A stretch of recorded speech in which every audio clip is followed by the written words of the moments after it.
Good morning students. तो today we will start with breast engorgement. ठीक है, तो ब्रेस्ट इनलोजमेंट क्या होता है? इनलोजमेंट का मतलब ही होता है किसी तरह का फ्लूइड फिल होना। ठीक है, तो breast engorgement is the swelling, tightness and pain in the breast due to the milk accumulation. मतलब ब्रेस्ट इनलोजमेंट में क्या होता है, ये एक तरह की स्वेलिंग है, पेन है, जिसमें जो आपके ब्रेस्ट होते हैं वो टाइट हो जाते हैं और पेनफुल हो जाते हैं। क्यों हो जाते हैं? क्योंकि हमारे ब्रेस्ट में बहुत ज्यादा मतलब मिल्क प्रोडक्शन हो चुका होता है।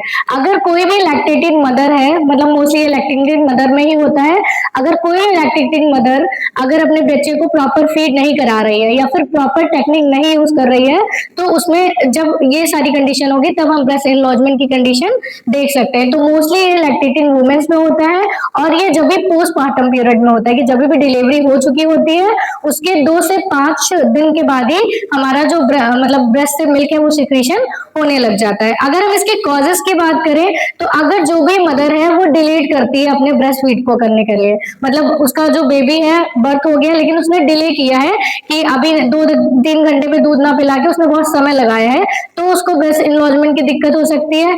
इनइफेक्टिव शकिंग, मतलब बेबी जो है अगर मान लीजिए प्रीटर्म पैदा हुआ है ना, तो प्रीटर्म बेबीज में इतनी एबिलिटी नहीं होती कि वो प्रॉपरली शक कर पाए। ठीक है, तो अगर शकिंग एबिलिटी है या फिर शकिंग रिफ्लेक्स कहीं ना कहीं मिस है उसकी वजह से हो सकता है। फिर सडन वीनिंग, मतलब जैसे कि आप ब्रेस्ट फीड करा रहे हो और तुरंत आपने क्या किया है, ब्रेस्ट फीडिंग छुड़ा के आपने वीनिंग पे बच्चे को रख दिया है। तो सडन हम कोई भी चीज है अगर हम लोग सडनली बंद करेंगे तो वो चीज अडॉप्ट नहीं हो सकती है। ठीक है, नेक्स्ट क्या है, over protection of breast milk. कभी कभी क्या होता है, बहुत सारी महिलाओं में ऐसा होता है कि ब्रेस्ट का ओवर प्रोटेक्शन होता है, मतलब ब्रेस्ट मिल्क का प्रोडक्शन जो है ओवर होता है, किसी किसी में नहीं भी होता है, किसी किसी में बर्थ के बाद भी मिल्क सिक्रीशन नहीं होता और किसी किसी में बहुत ज्यादा होता है। ठीक है, फिर क्या हो जाता है, कभी कभी क्या होता है ब्लॉकेज की वजह से होता है, जब हमारे जो मिल्क डक्ट में ब्लॉकेज हो जाते हैं उसकी वजह से क्या होता है, ब्रेस्ट इनलॉजमेंट हो जाता है। अब अगर हम इसके साइन और सिम्टम्स की बात करें तो साइन और सिम्टम्स में क्या होगा, पेन होगा, टाइटनेस होगी, स्वेलिंग होगी और सीवियर पेन होगा वुमेन्स को। ठीक है, और एक तरह का लंप जैसा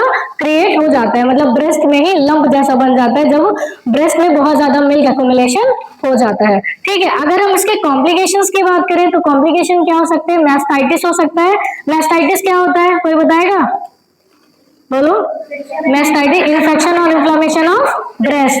ठीक है, फिर एब्सेस फॉर्मेशन हो जाता है जिसमें पस बनने लग जाता है। रेड्यूस मिल्क सप्लाई भी क्या हो जाती है, धीरे धीरे रेड्यूस होने लगती है और फ्लूइड ड्रेनेज होने लगता है। अब हम अगर इसकी मैनेजमेंट की बात करें तो मैनेजमेंट में क्या है, हमें एवरी मतलब 2 से 3 आवर्स के अंदर हमें क्या करना है, रोज उसको ब्रेस्ट फीड कराना है। फिर क्या है, शकिंग, जो भी बच्चे का शकिंग रूटिंग रिफ्लेक्स हमारा जो डिस्टर्ब है या इम्पेयर्ड है उसको क्या करना है, ठीक कराना है। फिर क्या है, हीट एप्लीकेशन देना है या फिर कोल्ड कंप्रेशन वगैरह से क्या कर सकते हैं हम लोग, अप्लाई कर सकते हैं ताकि स्वेलिंग और पेन कम हो सके। और जेंटल ब्रेस्ट मसाज करेंगे हम लोग ताकि जो वहां की जो पेन है, स्वेलिंग है उसको हम, और जो ब्लड फ्लो है वो मेंटेन हो जाए। फिर हम क्या करेंगे, हैंड एक्सप्रेस करेंगे, मतलब कभी कभी क्या होता है कि अगर ब्रेस्ट बहुत अच्छे से बच्चा शक नहीं कर पा रहा है या पी नहीं पा रहा है तो हम क्या करते हैं, पंप का यूज करते हैं। आपने देखा होगा ना, पंप आता है ना, तो उस पंप का यूज करके हम लोग वो ब्रेस्ट को इम्पिटी करेंगे।